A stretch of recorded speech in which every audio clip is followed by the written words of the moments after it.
All right, everyone. Welcome back to Basscast Radio. I'm your host, Brian Carter. Welcome back to tonight's show. Guys, team back in the house. We got Bass Geek with us. We got Thomas Aarons from Fishing the DMV. And special guest back again from Best on Tour, Mr. Dave Rush. Welcome back, everyone. Uh, what a great weekend last weekend we coming off of. Angler's Choice Team Tournament Trail. Two great events. Weights were really off. Holy cow. It is crazy how a lake within 1 week can drop 4 pounds. And that's between two events. We had a tournament, a cat tournament the week before that had 60 boats. It took 20 pounds to win. The Angler's Choice Team Tournament Trail event from this past weekend, both weights were right around 16 pounds. The average was 11 pounds. And I think it took, excuse me, I think it took about 14 pounds each and every day to actually get a check. So it's just crazy how bad that, I guess, I don't know, would you consider that bad? Or, you know, the spotted bass are taking over in there. We all know that. And everybody was catching a bunch of 2 pounders. Um, let's see here. The day one winners actually had a 7 pound lunker. You guys have seen that hopefully on Instagram and our social media by now. I know it got seen by like 30, 40,000 people watched the video. So, but yeah, I mean, I don't know what the heck's going on with that lake. But day one winners were now, guys. This is the way the English Choice does our events. If you don't know, it's two separate events on one weekend. That way, you use up less of your weekends, and you have more time to fish other events if you like to. Clay Samples and Ryan Atkins, congratulations to them. They had 1663 and a 7 pound lunker, like I said. And Chad Pilson by himself took the win with 16.5. So right there together, I mean, but two good days. I think they both took home a few $1,000s. And I know Chad, he took home a lot more net because he had a little contingency money, and it was about $8,000 in net. So congratulations, everybody. That was the Basscast weekend. We got to camp out. Couldn't ask for a better weekend. Holy cow to camp, guys. It was I think it dropped down to like the 50s at night and maybe got up to like 70 to 80 degrees during the day. So it was not bad at all sleeping in the rooftop tent. We will not be sleeping in the rooftop tent this weekend for the Big Bass Tour. By the time this ends, the Big Bass Tour will have ended. So you guys all know that Big Bass Tour has been coming to Smith Mount Lake for, God, it seems like a decade now. And anglers from all over the globe fish our body of water. We were the first, and I made this announcement for first to have a spring and a fall event, and it averages about 800 anglers for each event. I did put up a little poll, guys, the other day about this, and I want to try to find it real quick. I think I saw someone post like, what people thought that it's going to take to win. I think someone said it 11.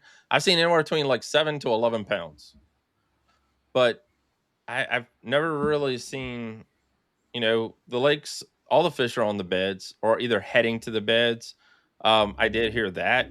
So unfortunately, it's going to be another bed You picking got a weekend. 80 degrees all this week. You got a new moon Yes. tomorrow. So I wouldn't doubt if it takes a heavy fat girl to pull the dub on that tournament. I'm Wait, thinking, did I say full a moon? New moon, nine, new nine. moon. Sorry. Okay. I'm thinking like a nine, 9.5. I mean, that's my opinion, but I don't know if we'll see a 10, but you never know. I mean, I am going up on Friday. I'll be there pretty much all day Friday, and then my kid's graduating from college here in a couple weeks. So her first event is Friday night. Then the rest of it's the following, well, 2 weeks after that. So I'll be, you know, doing the dad thing. So, But biggest fish, do you think it go ahead. happens early or late in the day? Um, because the Big Bass Tour, you're allowed to sit on a fish that you're finder and practice. It usually happens on Friday, and that's why I try to get there Friday. Saturday, it's a little later. But hey, you guys know, I mean, for you guys who really do keep up with the Big Bass Tour and what's been happening around here, we've had a lot of scares on Sunday. In that last hour, that the a lot of people will fish Friday and Saturday. A lot of people won't fish Sunday. But we've had some scares where it's been really freaking close on a Sunday afternoon.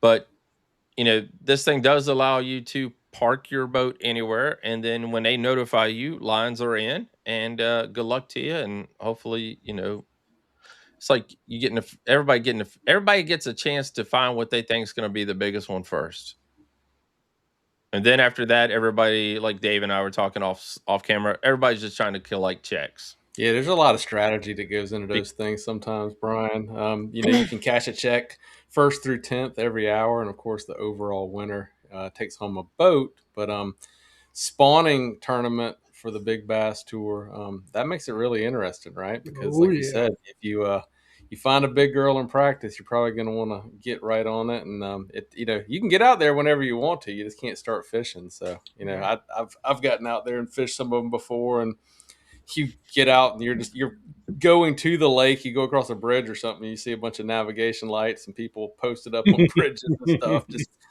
just camped out there, man. Oh, just yeah. ready to go. But cool format, and they've been very successful with that for years. And like you said, now they're doing a couple, some in the fall, and travel all over the place, different lakes. And we were talking off camera there earlier. I mean, some people kind of follow this thing around and fish it like a tour.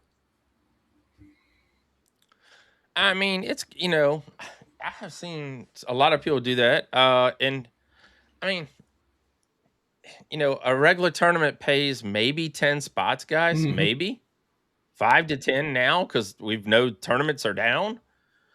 Hell, this one gonna pay one for every spot, no matter how many boats show up. They're gonna pay 10 spots. Now, they know they're gonna fill up the field, but I mean, heck, if you fish 2 days out of that, you have a chance of getting all your money back for the week. If you went down on a Monday, practiced through Thursday, and found a bunch of 4-pounders, because that's probably what it's going to take on Smith Mountain Lake to cash a check. If you found a bunch of 4-pounders to get a couple of $500 check, dang, there's your week paid for right there. And you get what, 8 hours of fishing to get your money back for 2 days, 16 hours.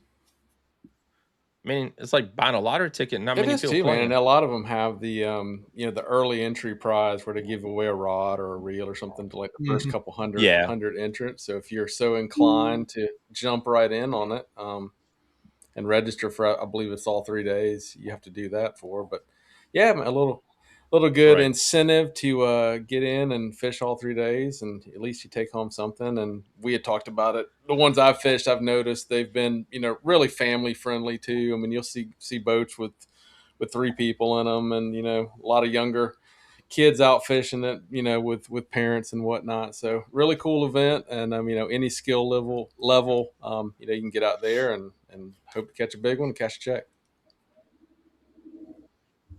I have seen, this is no lie, when it was up at Hales Fort Bridge back in the day, I've met and seen people and interviewed people that have never fished a tournament day in their life. They just said, "What the hell? It's $100." Yeah, and the cool thing about it is too, like, I mean, you just you're over it. It's noon. You're not doing anything. You head to the house and put on the ball game or whatever, and eat lunch, and come back the next day or not or whatever.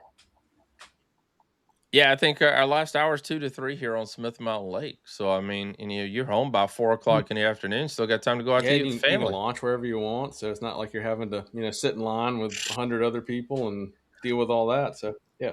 Yes. So guys, real quick, Mike Cherry said, from what I've seen yesterday, 3.6 pounds. And everybody laughed. So he must have had a rough day. They're practicing 9.2, 8.5, 10.34, 9s, some 8s, some 10s, some more 9s. So we're seeing a 9, 10, 8 average, a high 8 average on a lot of you all's predictions for this year's Big Bass Tour event. Thomas Geek, have you guys ever fished any of them? Or never fished any of them. Never been. Fished a local one, a little. It wasn't a Big Bass Tour. It's just this over on South Holston. It's fun. I know English Choice here back in the day. A lot of people saw what Big Bass Tour was doing, and they actually have their own Big Bass event now. But they tried something similar Good God, probably 10 years ago now. They lost their ass, but it happens. But they didn't get the turnout like they thought. But they now have a better, I guess, direction of what they're doing. So English Choice has their big bass tour event as well. So I mean, it's been duplicated 2 or 3 times, and so far all of them have been really successful. They got a big one out in the Ozarks, Big Bass Bash, and they just did the big crappie bash. If you saw that one too, so yeah. Oh, I so didn't see that. Kind of trickling over into that world as well, and actually, AFCO did what they called the walleye throwdown out in South Dakota. Was the inaugural one last year, which is similar. It's a big walleye tournament, and they're doing that again this year out in South Dakota on Oahe. So that's cool. That format has been very successful to where they're trying to duplicate it with other species and other areas of the country. So good luck to all those people doing that. And like we were saying, it's really fun format to fish. If you've never done it, hop in one. Listen, I think if you have a big crappie bash, it should always end in free beer and a fish fry. I mean, that should be absolutely. I don't know why. I mean, that would be such a great turnout. Yeah, I think you'd get a second on that for the walleye guys too. So walleye are good eating. I didn't want to say it about the That's walleye. funny. I know those guys can be a little touchy about frying up the big ones, but yeah, listen, they don't have to fry up the big ones. Let's keep a few small ones. Yeah, they're good too. Listen, an eye is my favorite eat when it comes to fish. Oh, you'll get some big. You get going on the arguments between crappie and walleye when you talk about the best eating freshwater fish. You might have some guys up north to throw in some of the perch, but I mean those 3 right there are hard to argue for sure. Yeah. Never had a perch. So that's what's going on around the house here, guys. There's a lot more fishing going on after the Big Bass Tour event. It is that I know of. I know there's more, but the basscast.com has our event. It's our spring event, by the way. It's $250 to enter with the $50 side pot. You do not have to enter the $50 side pot, but $250 entry. We already got a bunch of boats already getting registered. As we get closer, we know that's always going to happen.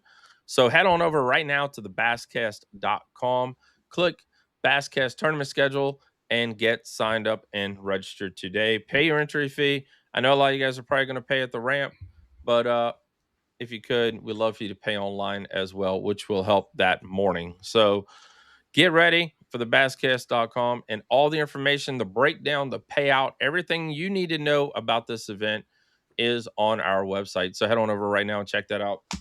And then we have, after that event, we have Bass Nation of Virginia.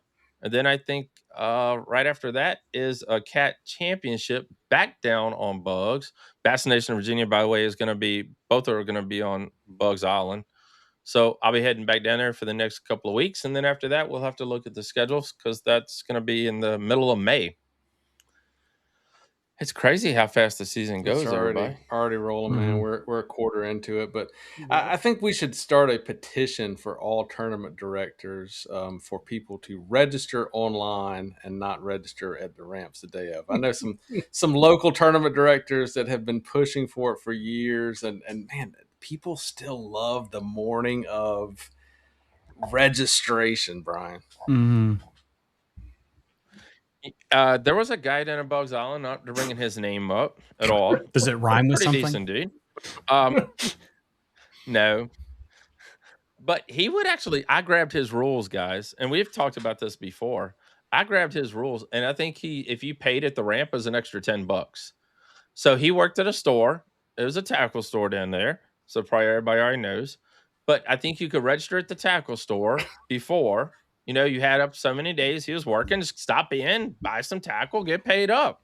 He charged, like, if you were late, he would wait like an extra 10 minutes. It was an extra $25.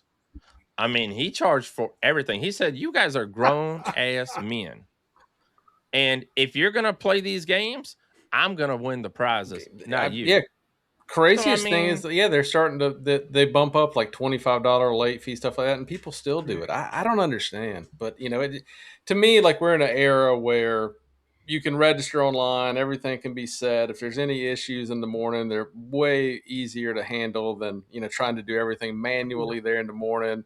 Makes for a smoother event. Yeah. And, I think one thing that people fail to realize is your local tournament director is not like the dude's not making a mortgage payment based on what he's getting paid for that. No. I mean, like, these guys are doing it. It's a labor of love. A lot of them don't even fish most of the time. Most of them don't. I mean, they just show up and they do it. And man, I know locally here, we've got some guys that have tried to really move to the online registration, or like you said, even a PayPal or Venmo link or something via social media. And it's just like pulling teeth, man. They can't get it done. And it's just every time you go fish a little local derb, it's like a cluster in the morning. And it's not because they don't try to organize it. It's because you get the late, everybody wants to register in the morning, and you got the guys that show up, 5 minutes before they're about to call boat numbers. And it's just insane. I don't get it.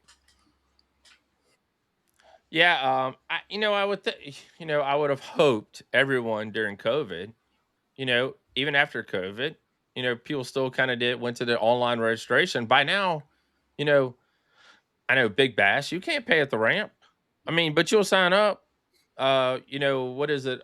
There's another tournament. There's a couple different. That thing up there on Lake Gaston. No, not Lake Gaston. I'm sorry. Up here in Radford. What's the name of that? Excuse me. That one is pay online. The 94.9 Star Country event. That's what I'm thinking about. Up here at Claytor Lake State Park. That's a pay online. You can't register at the ramp. So I mean, there's a lot of events that can't. Our South, I mean, and we just try to stress guys. You can use your credit or debit card. I mean, you can make payments later. I don't have to worry about that. You have to worry about that. Our But South Carolina Bass it just helps Nation us has moved to a system where we have the tournaments are on Saturday. It's online registration only. You have to be registered by Wednesday at 5 p.m. That way they can get the pairings, everything done. If there's any conflicts, whatever the case is. And they've done a really good job with it. And most of those guys are pretty understanding. I mean, if you call them on a Friday and say, hey, man, I can't make it, they'll roll your money over to another event or whatever the case is. But yeah, I guess my point is, try to make it easier for your local tournament directors, because it is a dying breed, guys. I mean, I've seen tournament trails just go to the wayside because guys don't want to run them because of all the hassle they have to put up with. Thank you, Dave, for running into that part right there. Appreciate that follow through, because we're going to be looking for a tournament director on Smith Mountain Lake this year for the Cat Team Series. Mr. Kevin Dawson stepped down, and he just said it wasn't worth the money anymore. The criticism, the noise, the what all comes with it. Danielle looked it up a couple years ago, and the average tournament director might be 3 years. That's about it. And he's done it for a heck of a lot longer than that. And I'll be honest as well, that's kind of not because of noise, guys. We just want to kind of take a break. But we've been running a series for 15 years, and we just needed a break. So that is the reason why we're just doing 2 this year, a spring and a fall. We still really want to see everyone, so please come out. But that's the reason why I'm kind of doing it. I mean, after if you want to be honest about it, after watching last year, English Choice not hosting any events in Virginia except for one, we were hoping our numbers would increase, but numbers decreased everywhere, as Thomas has mentioned many times before. We really didn't see the uptick that we thought we would see after English Choice, and I guess you guys just either quit or took a break or fished something else. So, I mean, we decided this year we would take our own break and and just host 2 events, because you guys all wanted a big payout. So now we're going to give you a big payout. So come out and fish with us. All right, let's roll on news here, guys. Let's go around the room real quick, and then we're gonna hit our boy Dave up, and we're gonna talk to him tonight. Really appreciate Dave sitting down talking with us. I got to run in Dave at the Classic. It's always good. Dave hanging out with the posse, making things happen at the Classic. And you were a busy man back there, Brian. I was doing the podcast, from and the you guys are media awesome. Because, hey, you know what? You got to do what you got to do, because these men are professionals that don't know which direction they're going in. Well, you were in the right place because they are technically all of them are supposed to come through that media room. So if you can grab them and wrangle them over to jump on and get a few words from them, you're a better man than most. I did it. And you know what? I do it when I go to Redcrest. I do it when I go to all. That's how my autistic ass ends up doing it. I'm not gonna lie, because you know what? Because soon as those sheep get like through the canal and out that back door, Dude, they disappear. Most of them are going to go through the free food line. So you just set right. You were kind of in the perfect place. You were kind of in the middle there between both food places. You kind of set up good. So I mean, they're going to come over and maybe just kind of put like next time put some condiments, some dessert or something over on your table, and they're gonna come through there, dude. Like, there's some of them that don't eat. They're so pissed off. They've had a bad day. They're just not gonna eat, and they're gonna get out of there. But most of them are coming through for the free grub. So, was that the first time you had been? I was over there. Okay, no, yeah, I was very impressed. They had upgraded the media room significantly in that arena. Yeah, that room was really super nice. Dude. Well, that's that Tennessee basketball money. Tennessee Booster Club. I'll be honest, is that my second? Yeah, that might be my second or third time being there. I don't know. I've been to a bunch of classics. I was like, man, I really have. Like, were we in the same place? Like, I mean, it was super nice. Yeah, they definitely updated everything, took care of us. I was back there where the ladies were serving the food. So if I told them to stop, no one got fed. See, it's all about the food. To come talk That's what I'm saying. You figured it out. You got the formula. I don't have to tell you. So yeah, I was back there. So yeah, guys, thank you for listening to the podcast during the week, because we did 3 shows. We did one for every night, and you guys were great. The numbers were great, and you guys were really awesome. A lot of great interviews. Only need a little bit with each one. I think we uploaded about an hour podcast, maybe an hour and a half at the most. Probably not even that much, but it was a great show. Let's run over Thomas real quick. What is going on in your world, Thomas? What has been happening? I mean, if you guys are...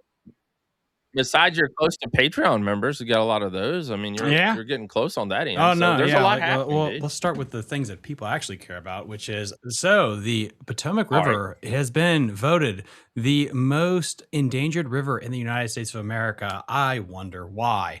So as you guys have been living under a rock, we had the biggest sewage spill in the nation. I broke that story with the River Keepers organization up on the Potomac River, and then 4 days later, Trump decided to tweet it out. And of course, that thing just went viral through the atmosphere.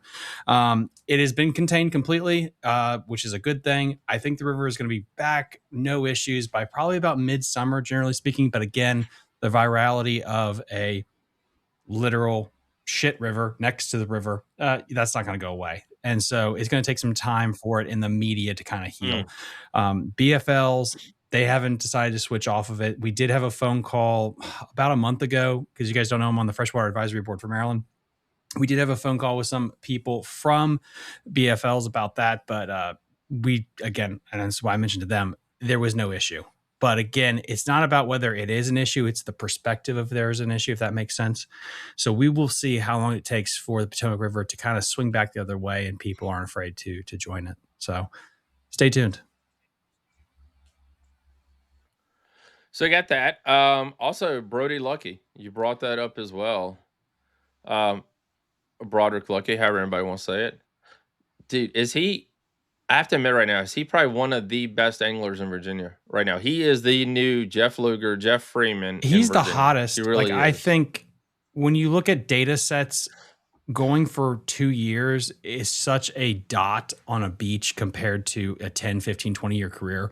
So I think he's really hot right now, but it's what happens in 2, 3, 4 years, because every angler goes through a little bit of a lull. Kevin Van Dam went through a lull, but then, he had that resurgence back. So he's on a hell of a tear right now, dude. But I think, again, after talking to biologists in North Carolina and Virginia, Lake Gaston is a sleeper lake. It's the size of Smith Mountain Lake. It just got stocked with F1s. This is the 3rd year of F1 stocking. 30 pounds is going to be the norm. And I won't be shocked if either it's probably going to be like the BPT or something like that, probably makes a guest appearance there in the next 5 to 6 years when they start having preposterously stupid bags coming out of Lake Gaston. Dude, it's getting really right. Brody broke the lake record with 28 pounds. He said he saw closer to 30. So yeah, give it time, and we're going to be talking about a new place, not just the Albemarle Sound. Excuse me, but that lake has a lot of spotted bass in it too. It was the first lake in the set of lakes that had a volunteer release of Alabama spotted bass by some people, allegedly, not allegedly. And then a couple years later, they got into Bugs Island. That lake is very stable. Bugs Island is basically the sewage bowl of the area of the Roanoke River Basin, so it fluctuates a lot. Gaston's very stable. It has water willow down to 6 to 8 feet, generally speaking, all throughout the lake. And then you have Roanoke Rapids, and then that dumps out into the Albemarle Sound Basin as well. So yeah, the whole river chain is just really fertile. But Gaston right now is the next up and coming supermodel, I think, of our area. But we'll see. And it's sad that Bass Nation of Virginia will not be going back to Gaston this year, because they were actually supposed to go to Gaston May 2nd. But the ramp where they were putting in it has been purchased and has been told to them, but you will never host another tournament here again. Here's some juice. I did a little bit of digging on this. Go for it. The person that bought the ramp allegedly wanted to do some improvements. And then the Army Corps of Engineer, or the power company that owns Lake, said you are not allowed to do any refurbishing to boat ramps or putting in new boat ramps until further notice. So I am trying to get word from them if that's true, because what you're saying is you're outlawing public access to the lake. Because if you're going to say you're never allowed to fix up an old boat ramp, eventually you will have no other boat ramps that are open to the public.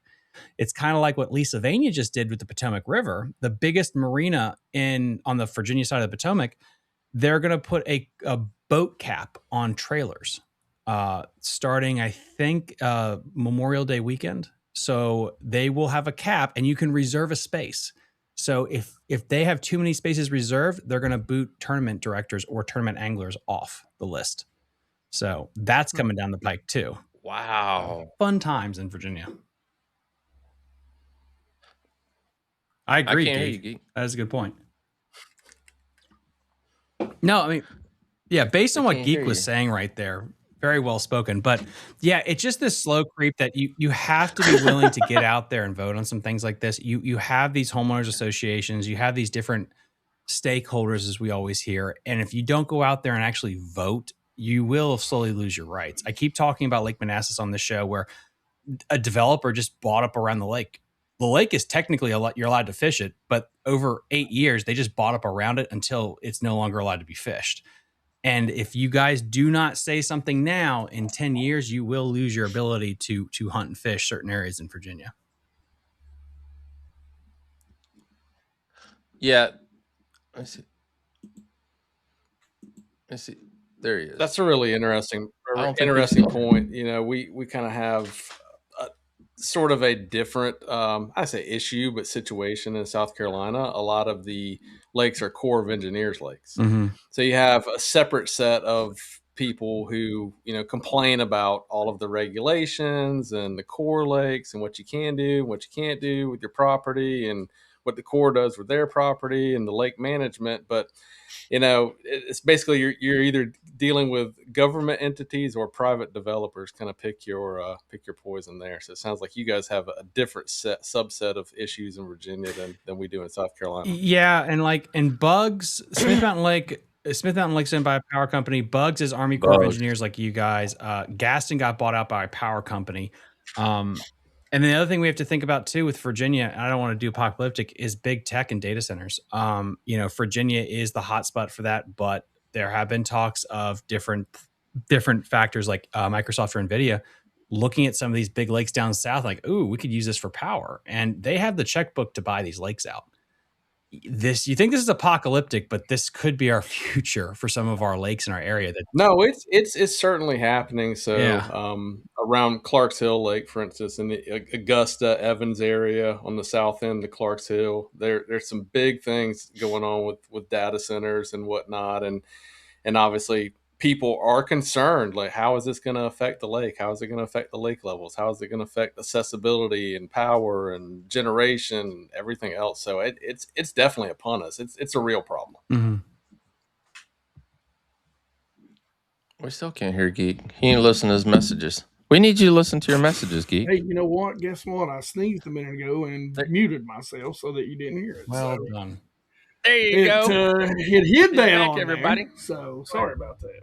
But yeah, what I was saying down here, it's all TVA and Corps of Engineers. So, the TVA tends to catch all the heat. The Corps of Engineers, the lakes around here, they won't let anybody build on it. Even the marinas, you have to are very regulated and restricted. So, but the TVA, everybody gets mad at because, of course, they'll bring it up and then the fish will go on the beds and then I'll drop it back down 30 feet, so they're like, oh, you're killing the fish population, and bring it up earlier. And this is my hypothesis where like the last bastions of fishing will always be tidal estuaries because of like the Chesapeake Bay Association. Like you cannot put herbicide in anything that connects to the ocean. You will go to prison for a long time. Legally, you're not supposed to do it.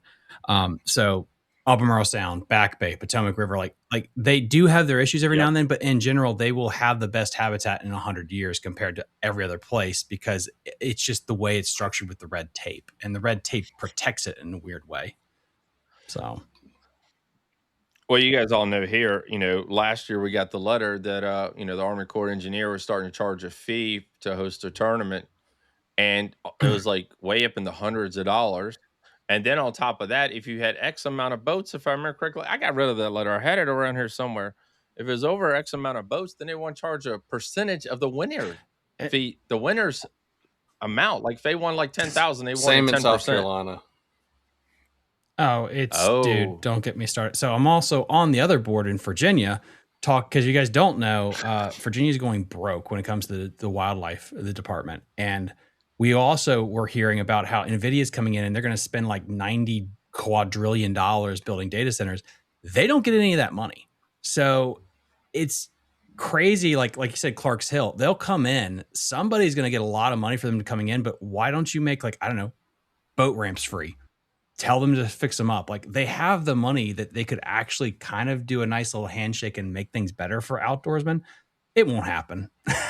It won't. Because you guys, for you guys that don't know, there's a big data center down on Bugs, but it's a big Microsoft down there, though. I mean, one of the big major players is down there. We're getting a few here eventually. That's what I've been told, like 3, because we got the James River, and everybody wants the river, so we'll have that. River. And I ain't gonna lie, that's why. Yeah, and that's why my plant is on the river to keep reactors cold and all that good stuff, just in case something happened. So I mean, it is what it is. But yeah, so the data centers, maybe somebody can give back and help us out a little bit. I can't say a whole lot because I work at a data center, and I think.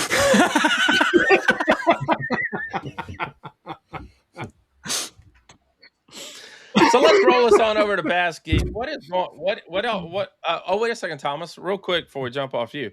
How many Patreon members are you away from your little? I am 200 away from going full time. I'll have enough to start my nonprofit, Casting for Conservation, where we're going to actually just go out and fix up small boat ramps in local communities because our government does a shit job at helping everybody out. So I'll just do it myself. And so priority is fixing up, sprucing up boat ramps all over our Mid-Atlantic area, and also maybe doing some fish stocking programs. But the first and foremost is there's so many niche communities, Upper James River, New River, so many places like, dude, just give them some gravel or something like that. And they won't. And I think that's something we could easily help spruce up. All right, Geek, what's going on in your world, man? Boss, just the same old. We dropped a video talking about 3 overlooked rigs that's doing real good as far as like your stick baits go. We really talk about the differences. Everybody loves a Cinco. It's a great bait, and we know we love it. But not every bait is great for every rig, or you might want something a little more durable. I fish a lot of clear water. I love to flip a Cinco, around that sort of stuff, but I'm not going to fish a Yamamoto Cinco doing that. And there's a lot of other things that, we talk about the differences in composition, salt and sand content, and, fall rate, just all that sort of stuff. And how not just one is always the right fit for the job. There you guys go. So, by the way, everybody, make sure you're following Bass Geek. We haven't done this in a while. I'll throw you. I forgot to ask you earlier about how many subscribers you're up to, Neil Geek. I know it's kind of slow. This first of the year has been a little bit slow, but we're picking up steam again, which we always do right about this time of year. So we're I think 100 away from hitting the 93,000 right now. So, dude, that is awesome. That is. Congratulations on that, man. That's anybody that knows anything about YouTube channels. I know we see all these. You look at the guys that have these massive followings, but there are so many. It is. If you do the math on it, you do the data and the research, there's way more YouTube channels that have less than 5,000 subscribers. I mean, it is very difficult to get to 93,000 or even close to 100. So kudos to you on that, man. A lot of hard work. Thank you. I always say, really, it's not me. It's all the geeks out there.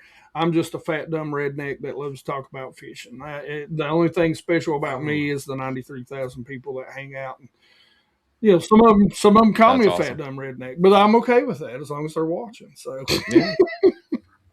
Geek, anything special planned when you hit that milestone?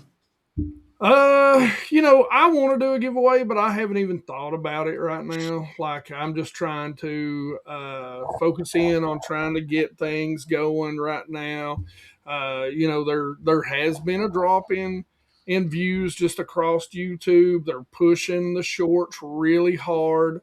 And so we're just trying to crawl back out of the hole and figure out how we can kind of get that around. And it's working. It's always about finding the recipe. And so, I've been through it enough at this point, been doing it long enough to understand that you're going to hit those and it's going to do this. And then you have to kind of find that recipe. What's going to work good, with the thumbnails, what's going to work good with the search titles, the description, the tags and all that. And, what's working here and now. I'm a forward-facing sonar guy. I live on Highlands Lakes. There's no grass. It's that sort of stuff. So I think, honestly, the backlash on Dylan Nutt, I was talking to Mike, my editor and, camera guy today. And, we were talking about how that was probably the best thing that could have happened to us because, nobody really gives a damn of people giving a old fat man hell and telling him he can't fish without forward-facing sonar, even though I've got 9 years worth of not fishing with forward-facing sonar for suspended bass. I mean, I was only the first one to tell people that those bass on ledges that were suspended were actually active. And everybody was like, "You're crazy. The ones on the bottom are the." I was like, "Okay, we'll see." And, but when you start attacking a young guy, I think the backlash, the forward-facing sonar lovers out there finally united and spoke up and was like, "Hey, man, that's enough. Forward-facing sonar is cool." It's human nature, man. It always has to go to the end of the spectrum. Whether you're giving a kid death threats or a pipe exploding, then you're like, "Oh, well, this we took too far." And so, yeah. I mean, I always tell people, look, I mean, it's in the name, geek. I mean, I'm a network engineer. Of course, I love technology.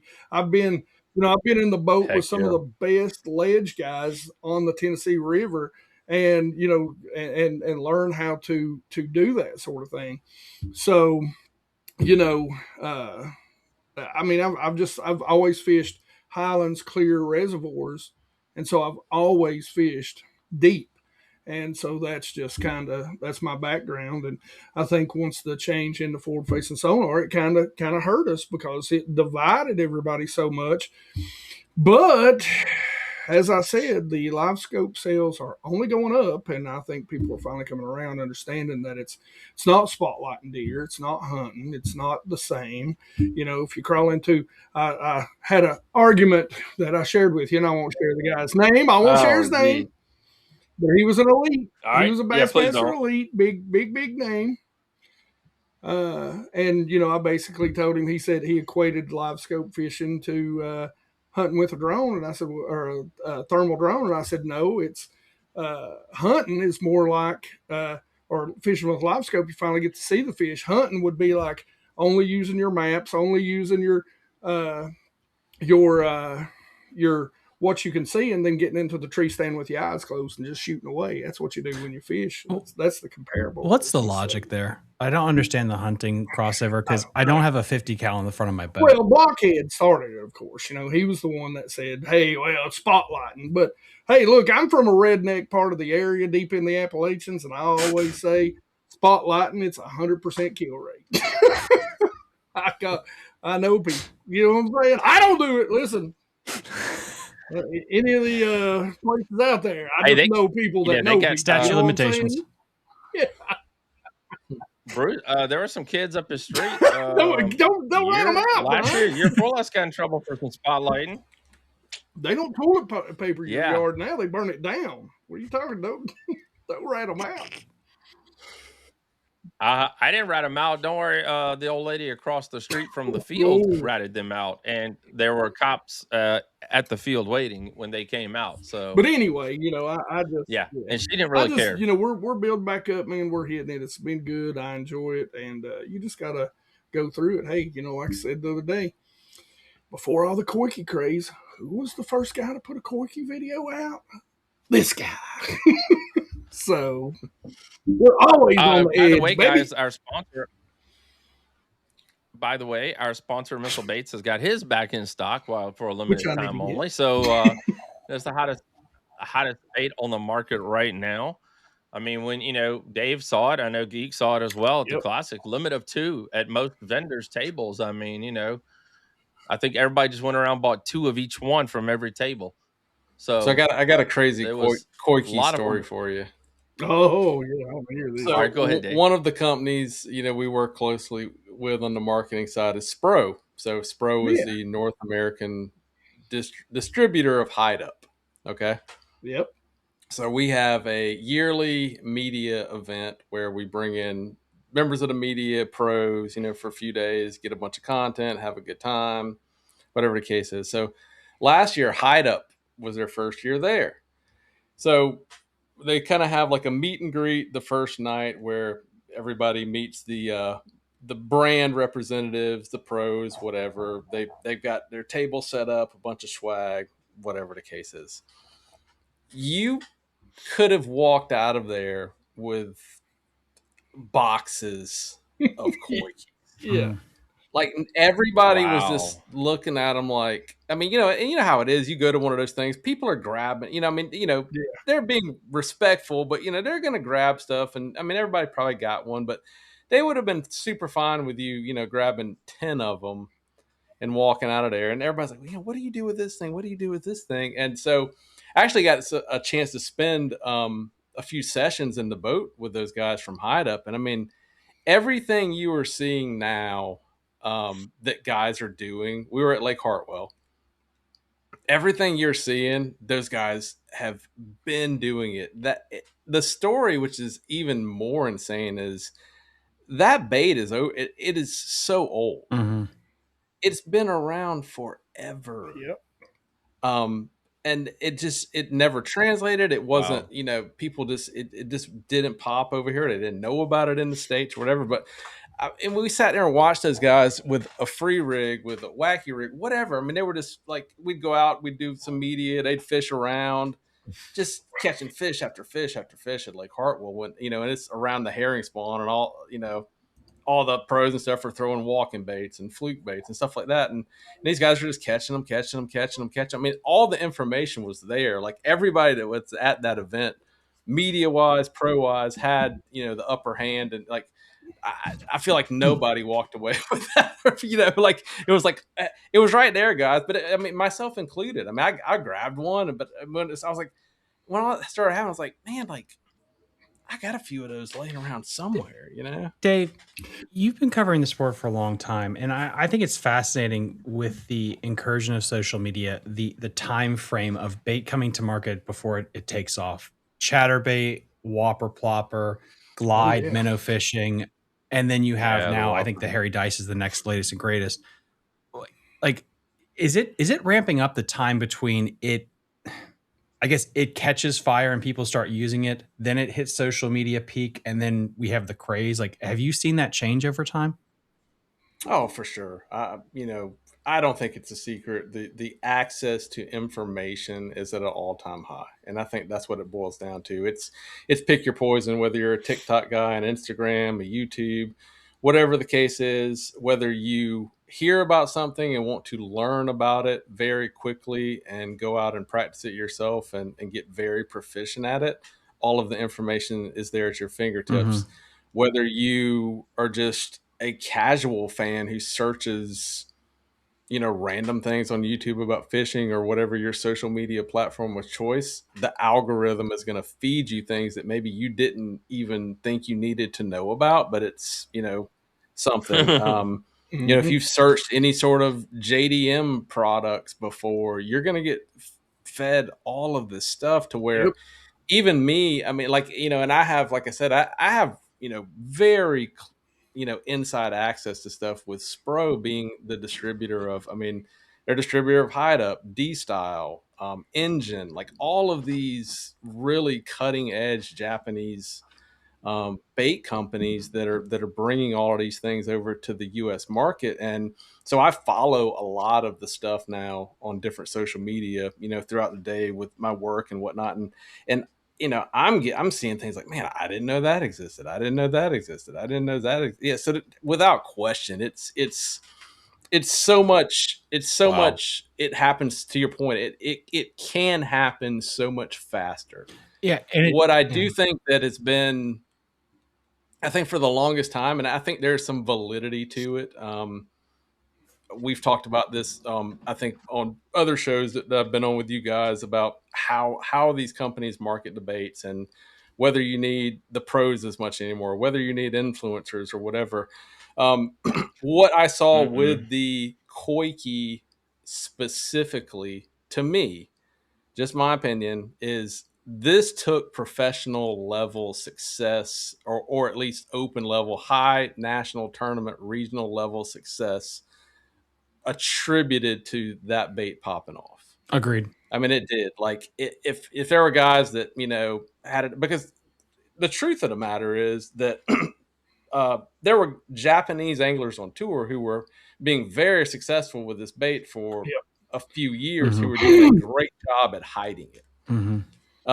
That had their secret, had that in their bag of tricks. They weren't willing to let it out, and they made a lot of money. And I mean, kudos to them. It was very smart. But once it got out to where, your Pake South and your Fisher and I and all that happened. I mean, think about what happened. I mean, it just went insane to the point, at our booth at the Classic, we started out with they started out with what they thought was going to be a fair limit of the Coikes, to sell. And I mean, within the first 30 minutes, they had to change it because it was very, Best on Tour put out a lot of videos based around the Coike and the stuff that was going on at the Classic. And I mean, I'm not going to say it was exactly like this, but it was similar to the old videos you would see of the Black Friday sales and things where people were just lined up at the door and kind of crazed to get them. And, I would say I didn't see any confrontations, but there was a lot of heavy anticipation and huge disappointment if you did not get a Coike. It's fascinating, the human psychology, coming from like a marketing or sales perspective. If you have a bait like the Sakamana shad, I think is more of an example of this, or a glide bait. It's something that Western cultures are familiar with. Like, okay, so it's just a big fluke, right? Sell me on it. And I feel like a lot of people knew of this, but they didn't fish it because they had the thing that they were comfortable with. The hairy dice, I could see where it's like, it is so different. It did take that national kind of win for it to really get into the zeitgeist. But then if you look at like when the slim crankbaits, when Ottifo won, that had a moment. Even though he didn't win, when you had so many people fishing that, I feel like people were more comfortable going out and running out to buy that versus the hairy dice. So I 100% agree with what you're saying there. Yeah, and I also think too, like the fuzzy dice thing is almost like a different category now, right? Yeah. Like the fuzzy dice came out, it was kind of I mean, I don't know that you didn't see the success on it. Had you seen like the overwhelming success? And and just, I mean, record-setting success, right? You look at what Pake South did. Everybody's thinking like, oh my gosh, like this guy sets the 3-day open record fishing this bait. I've got to have it. But it'll be interesting to see how long it lasts, because we all know from being in the industry, I mean, everybody that has a bait company is going to have an urchin style bait, and it's going to water it down some. Now, whether or not it, obviously that's going to affect the ability of people, not being able to find a bait. Like right now, it's just like, people are paying ridiculous amounts of money still on, aftermarket sales for a Coike, because they're like, we want a Coike, we want a Coike, we want a Coike. So, once other companies start making that, and it's more readily available, maybe, priced a little less, whatever the case is, it'll be interesting to see how it all pans out. So I feel like there's still some action left in the Coike craze for sure this year. I feel like, though, if this is a stock, we're getting closer to the top. When did you think the breakthrough was? For the glide baits, I really thought the zeitgeist was Ben Milliken winning with it and it flooding it to where that was the insane parabolic nature of glide bait fishing the next year. Do you think it was this year, 2024? Like, when do you think this technique specifically is like you saw where it was going to go? The Coike? Yeah. I think we're in it right now. What moment, though, would you say? Is there a tournament winner that you would think like this is the person that shot it into the stratosphere? I think the Pake South. I think the Fisher and Aya win on Martin was not as relatable to some people. It's a spotted bass fishery. The weights weren't huge. I mean, it was very impressive. It's an Elite Series win, but when you get to the point where, guys are catching just giant bags, and if you recall, go back to some of the media from that event and the job that Bassmaster and the photographers did. I mean, there's one picture, I don't remember who took it, but it just is ingrained in my brain of him holding like this giant 9 to 10 pounder, whatever it was, and the Coike just kind of like perfectly positioned, like he was on a photo shoot. Kind of the guys. I got a secret for you. When you see these pictures in magazines, usually the bait's positioned exactly where they want it, but it was that type of glory shot, deal with the Coike, and then it was live, right? So we're in the era where it's live. You can't hide those type of things. The Japanese anglers had done a really good job with it, and I think one of the reasons they had done such a better job with it is a lot of them were not fishing the full cast, so you can't hide that full cast bait, right? I mean, even you go back to the Dylan Nutt Classic win, he caught some key fish on a full cast Coike. It wasn't all the Berkeley Labman. Go back and review the footage. So there were some big ones he caught that were on a full cast Coike bait. So, I think we're in the midst of the apex of it. Are we coming back down the other side yet? I don't know. We've got a lot of fishing left to do. We were talking about one of the things we were going to talk about on the show was Redcrest. I mean, it's setting up. Yeah, I mean, you even see it at the Texas BPT events. I mean, Connell, a bunch of those guys. I mean, Zach Burge, when he won, he was blind fishing an urchin type bait, whether it was a Coike or not, with no forward facing sonar. I think there's still some more possibilities to it that's out there. When they were the Elite Series at the Tennessee Tom Bigby, Davey Height was specifically saying he was very surprised that these guys were not fishing the Coike urchin style baits, even though they weren't using forward facing sonar, because logically you're thinking, okay, well, are they only going to bite this style bait because I can see them on the live scope? Absolutely not. Like, I feel like there's still an evolution of it based on the schedule. Like, you and I go out and fish, Geek goes out and fish, we don't have any limitations on forward facing sonar. If we're fishing it, most situations we're probably going to use our forward facing sonar with it. But if you're in a tournament where, hey, it's either you either have 3 hours with it and the rest of it without, or in the Elite Series, where you have a full practice and full tournament without it, I don't think we've seen the evolution of it being fished and utilized without forward-facing sonar. I'm sure there are guys out there that are working on that as we speak, and so I don't think we're on the downhill slide of it yet. I think there's another evolution of it, right? They're gonna show you different ways to fish it. Like right now, it's basically you're starting to see different rigging styles, right? Like there was the whole kind of mystery on how to rig it. It was kind of a bead style hook with a hook hanger and a drop shot type weight. Did you rig it on a drop shot? Did you just rig it wacky style? Did you put in a nail type weight? Now you're seeing guys rig it with the treble. I've heard of guys rigging it with the frog hook and beefing up their tackle. I mean, I've heard guys talk about, man, what if I tried this on a Carolina rig? What if I tried this here? What if I think we're just in the early stages of the evolution of the possibilities with the style of bait. Geek, you fish a lot of baits. Do you think this is going to go the way of like the chatterbait or Cinco or the whopper plopper, where it's a huge flash in the pan? It does give you that bump in tournaments, but it's not going to have the staying power of like a chatterbait or Cinco. I think, I'm a big fan. I was lucky enough to get my hands on them about a year and a half, 2 years ago. And so we put our first video out, and because the only video I could find was a drop shot version on how to rig them at all. So I was the first to wacky rigs. I was the first to put them on a Jinka style rig, fish them on the bottom, that sort of stuff. And I think Dave's right. I think there's going to be an incredible without forward-facing sonar. There's going to be a lot of different ways to figure out how to fish these things. I think we'll see more of a chatterbait, a Cinco. When the Cinco first came out, it was kind of the same trajectory. Not a lot of people knew, and then all of a sudden it blew up, and then it's still a great bait. Come down to the mean. I threw it, all day 2 days ago, almost it, and never got a bite on it. And I was like, holy cow, that's what is going on. The Cinco bite is actually not as good as it used to be anymore. So I think it'll definitely level off. I don't know that it'll. I think forward-facing sonar is always going to help that bait a lot.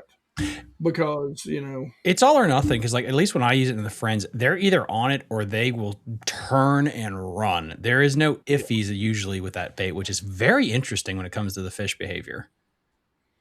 It's going to get used a lot now because in this region, everything's going to the bed in a hurry, and it's going to be there's going to be a lot of tournaments, whether it's weekends or pros, won with that bait now.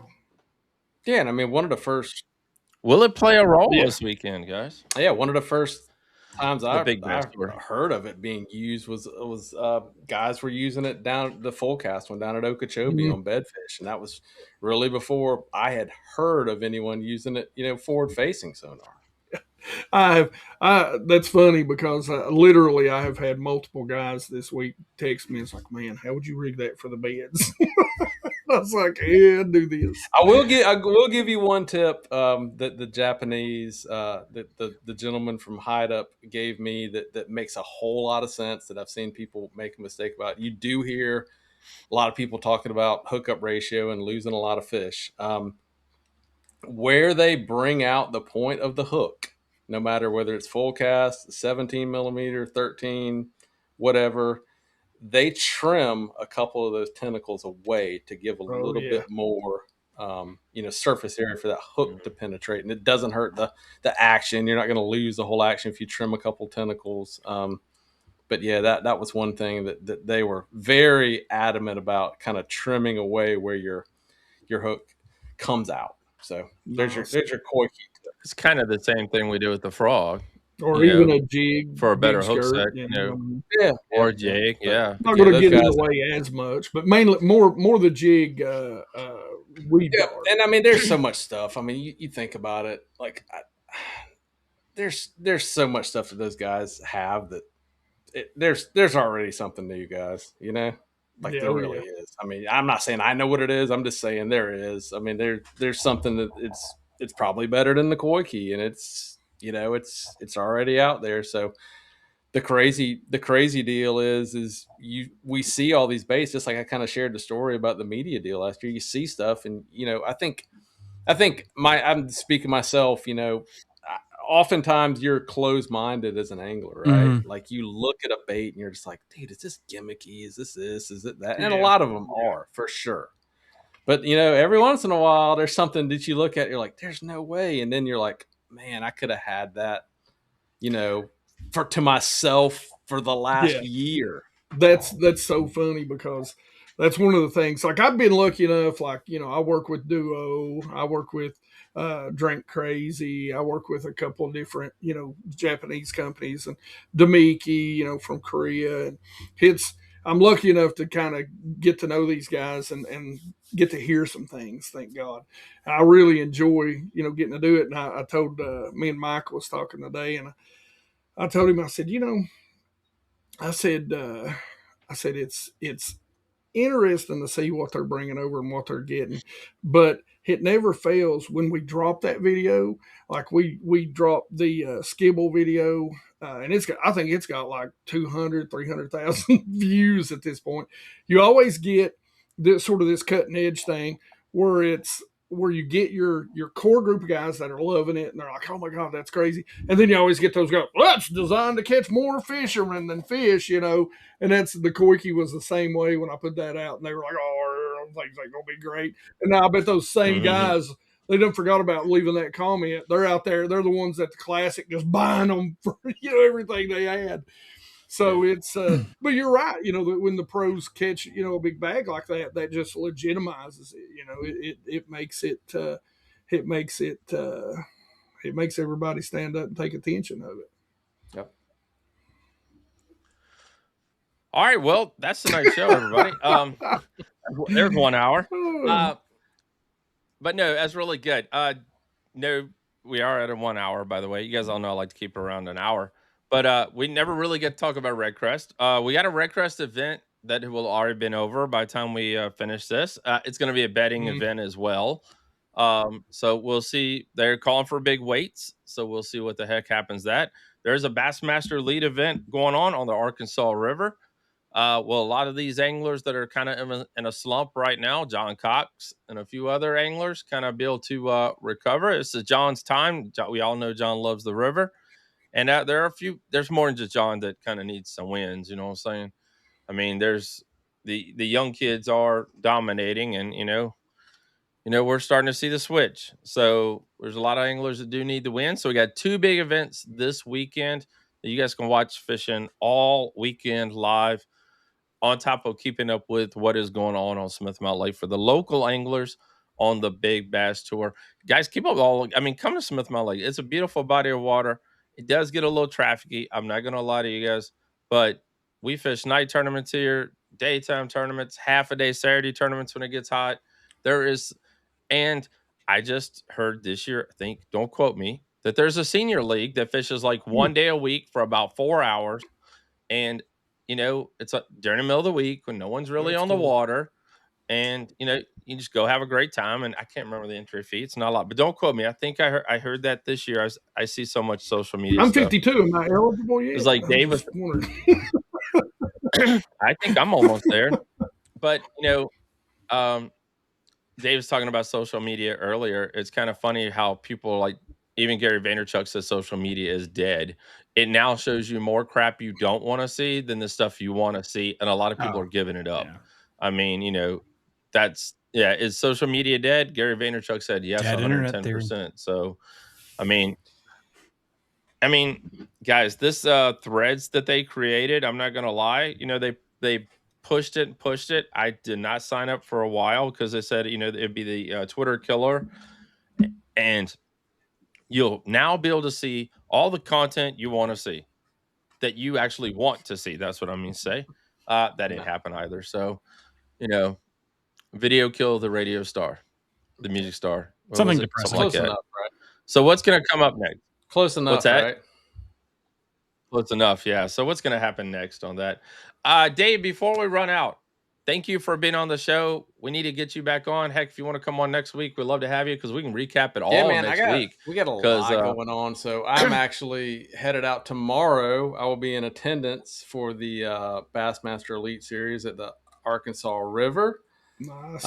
And heading out after that, man. And I don't know if you guys have seen it or not, but I will be at the inaugural Bassmaster Tuesday Night Live event. So that is, you were just talking about, night tournaments. This is kind of a weekday jackpot style derby. No frills, guys getting after it for $5,000 in a 4-hour shootout on Table Rock. And man, some pretty unique and power packed teams competing in that thing. It should be interesting. So if you're interested, check it out next Tuesday. I believe it's the 21st, I think is when it is, somewhere in there. Yeah, I think Tuesday. Let me double check. Saying right. I think, Tuesday the 21st. And you can check everything out on Bassmaster.com, on their Roku channel, and on their YouTube channel. So, man, this Jason Christie, Drew Cook, our team, Kyle Squared. You got Kyle Welcher and Kyle Patrick in the boat together. You got Brian New and back-to-back AOY Chris Johnston teaming up, and you have Drew Benton and Mike Iaconelli. So that is gonna make for interesting content, I believe. Yeah. No practice, let's get after it. So. Before we go, Dave, give Best on Tour a little bit of a plug there, because I get it, guys. It's a newsletter you put 1 or 2 episodes a week. One every Thursday. We appreciate everybody who has already subscribed. If you haven't, you can subscribe for free at bestontour.net. Newsletter delivered every Thursday, free to subscribe. And then we have Instagram, Facebook, YouTube, kind of trying to expand and to supplement a newsletter. Our core deal is a newsletter, but we've really been trying to expand and doing a little bit of podcasting. We do the Best on Tour This Week segment over on Bass Talk Live with Matt Pangrak. Try to get that done once a week when our schedules align. And then we also do a podcast now for Best on Tour called the Best on Tour Breakdown, which we kind of focus on some business, some baits, banter, just some different things. So got a lot going on, man. Guys, if you like charts and graphs like I do, you're gonna find that on Best on Tour. I mean, they love breaking down the numbers. And that's really freaking cool about that. So, guys, make sure you follow Best on Tour, subscribe, and like I said, I will put the link in the comments section. And don't forget to become a member of our Patreon as well. It helps out more than you guys can imagine. So, become a member of our Patreon.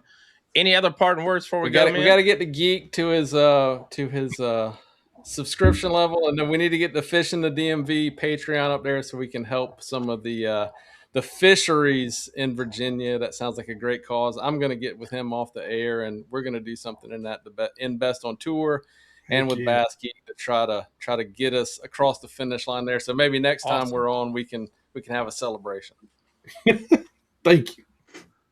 All right, guys, you heard it right there. Thank you all for listening. Thank you for being a part of Basscast Radio. Don't forget, guys, we drop 3 podcasts each week before the first cast comes out on Friday. And we drop one on Wednesday as well. It's just it's an AI podcast. I've never sugarcoated it, never covered it up, guys. It's just we recycle content that's written by the basscast.com, and we put it in a listening format. So if you don't like to read, you can listen on Wednesdays. So check it out. Trevor hopefully be back next week with us and be able to recap the Bassmaster Elite event and Bassmaster Fantasy Fishing. So you guys all have a great night. Have a great week, everyone. And we'll talk to you guys really, really soon.